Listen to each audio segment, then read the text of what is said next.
Supreme national security council ने Larijani को शहीद बताया है। हमले में लारिजानी के साथ उनके बेटे मुर्तुजा लारिजानी और बॉडीगार्ड्स भी मारे गए हैं। आज तेहरान में लारिजानी के अंतिम संस्कार में लोगों का हुजूम उमड़ा।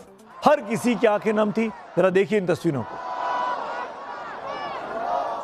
हजारों की भीड़ के बीच लारिजानी का जनाजा निकला। कहा जाता है कि सुप्रीम लीडर खामेनेई के मारे जाने के बाद 67 साल के अली लारिजानी ही ईरान को अमेरिका और इजराइल के खिलाफ चल रही जंग को लीड कर रहे थे।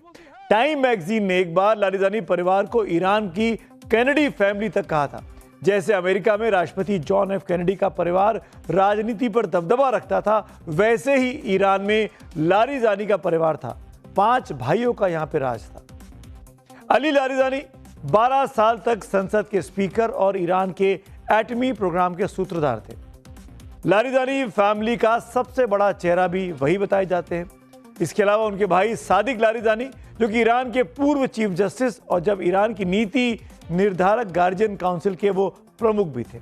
अगला नाम है जवाद साहब का, जवाद लारिजानी, जो कि ईरान मानवाधिकार परिषद के सचिव और बड़े रणनीतिकार थे। एक और भाई है फाजिल लारिजानी, जो कि डिप्लोमेट और बड़े राजनेता हैं, जबकि बकीर लारिजानी ईरान के सबसे बड़े हेल्थ एक्सपर्ट और यहाँ के हेल्थ मिनिस्ट्री के टॉप अफसर रह चुके हैं। तो ये 5 लारिजानी भाई थे, जो ईरान की सबसे ताकतवर पॉलिटिकल फैमिली आप कह सकते हैं इनको, जिनको कैनेडी फैमिली के बराबर माना जाता था। इस वक्त की एक और बड़ी खबर आ गई है। अली लारिजानी की हत्या के बाद तुर्की का बयान आया है और इस बयान में नेटो में शामिल तुर्की ने इजराइल को नसीहत दे दी है। इजराइल के खिलाफ तुर्की का यह बयान है। विदेश मंत्री हकान फिदान ने कहा, ईरान में राजनीतिक हत्याएं युद्ध के नियमों के खिलाफ है। यानी जिस तरीके से पॉलिटिकल लीडरशिप को निशाना बना रहा है इजराइल, ये युद्ध के नियमों के खिलाफ है। ये खुद तुर्की का ऑफिशियल बयान आया इजराइल के खिलाफ। सुनिए क्या कुछ कहा तुर्की के विदेश मंत्री हकान फिदान ने। अपने बड़े बड़े लीडर्स के खात्मे के बाद ईरान का गुस्सा अब उफान पर है। बीती रात ईरान ने इजराइल पर बहुत बड़ा हमला किया है। तस्वीरें दिखाएंगे आगे, लेकिन पहले आपको इजराइल का एक मैप दिखाते हैं। ये मैप देखिए, ये देखिए राजधानी तेल अवीव का इलाका है और हर जगह रेड डॉट्स दिखाई दे रहे हैं। और ये लाल निशान, ये लाल डॉट क्या कहते हैं? ये रेड जोन है। यानी तेल अवीव का ये पूरा इलाका इस वक्त बारूद के ढेर पर बैठा है, जहां पर कभी भी ईरान की तरफ से आकर कोई मिसाइल, कोई ड्रोन, कोई हमला हो सकता है। यहां पर इस पूरे इलाके में लगातार वॉर सायरन बज रहे हैं। लगातार लोगों को अलर्ट किया जा रहा है सुरक्षित रहने के लिए।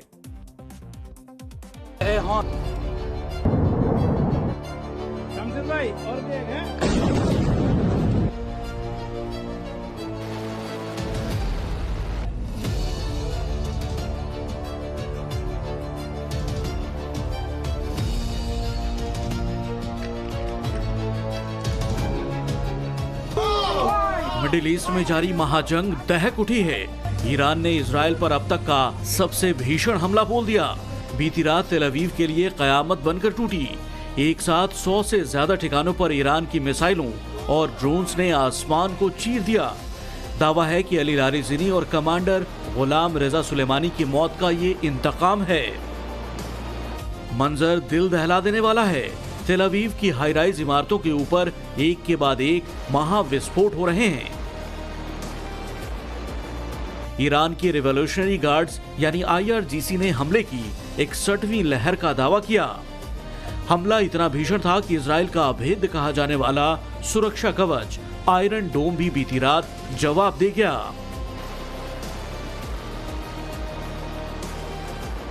आसमान में उठती आग की लपटें बता रही हैं कि इस बार हमला सिर्फ सिंबॉलिक नहीं बल्कि विनाशकारी है। पावर ग्रिड पर हुए हमलों ने तेल अवीव को अंधेरे में डुबो दिया। सड़कों पर सिर्फ जलती हुई कारें और मलबों की रोशनी दिख रही है। रेलवे स्टेशन पर लोहे और कंक्रीट का यह ढांचा अब सिर्फ मलबे का ढेर है। जो शहर कभी सोता नहीं था, आज वहां सिर्फ सायरन की गूंज और चीखें हैं।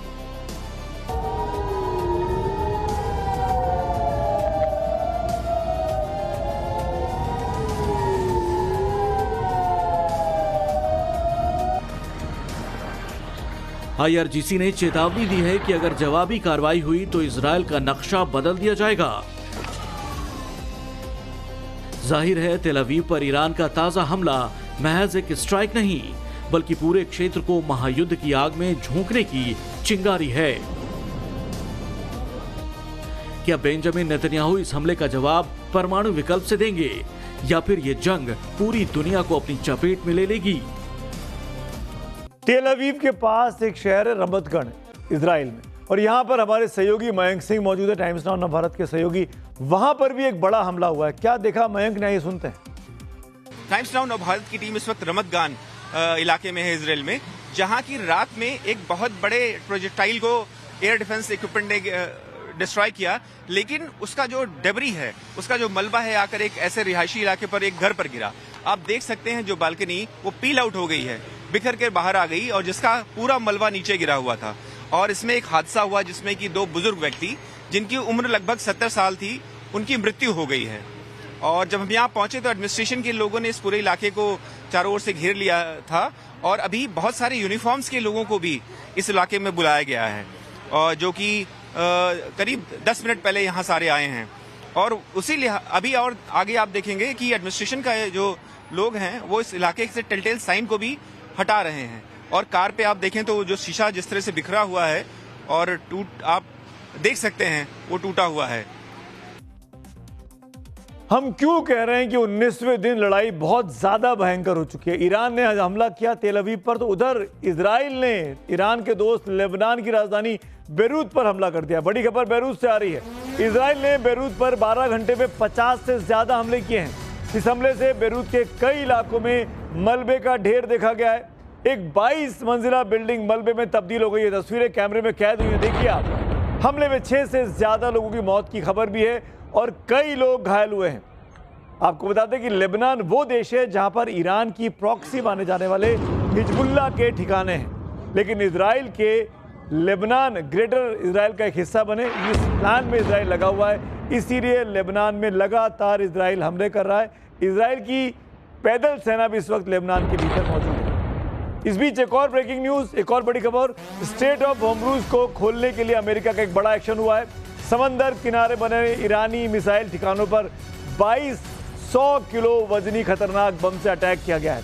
अमेरिकी सेंट्रल कमांड ने कहा कि जिन ठिकानों पर हमले हुए हैं वो अंतर्राष्ट्रीय जहाजों के लिए खतरा बनी हुई थी, इसीलिए उन पर हमला किया गया। 2200 टन का हमला किया गया है अमेरिका के द्वारा स्ट्रेट ऑफ हॉर्मुज को खोलने के लिए।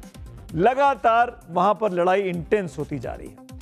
अब कार्यक्रम के आखिर में हम आ चुके हैं। वक्त हो गया रोज की तरह पब्लिक व्यू को दिखाने का, यानी आपकी राय को दिखाने का। संध्या मिश्रा जी, जो कि गंगा पे सार की वाली खबर पर लिख रही हैं, पोस्ट कर रही हैं, जहां आस्था जुड़ी हो वहां हर कदम सोच समझकर उठाना जरूरी है। धर्म कोई भी हो, गंगा सबकी आस्था है, सम्मान भी उतना ही होना चाहिए। अगला व्यू हिमानी रावत जी का है, जो कि लड़ाई पर युद्ध पर लिखती हैं। इजराइल पर बारूदी बारिश से जंग का दायरा और खतरनाक हो रहा है। हर धमाके से सिर्फ इमारत ही नहीं, इंसानियत भी जमींदोज हो रही है। एक और पब्लिक व्यू को जगह आज मिली है। प्रियम श्री लिखते हैं, वाराणसी की तस्वीरें बता रही हैं कि इरादा चाहे जो हो, तरीका सवालों में है। पवित्रता सिर्फ भावना नहीं, व्यवहार से भी दिखती है। साफ तौर पर जो कुछ हुआ उसको गंगा के तट पर, उसको कतई भी एक्सेप्टेबल समाज नहीं मान रहा है। तो आज मेरे साथ चक्रव्यूह में इतना ही। कल शाम मुलाकात होगी, तब तक के लिए शुभ रात्रि।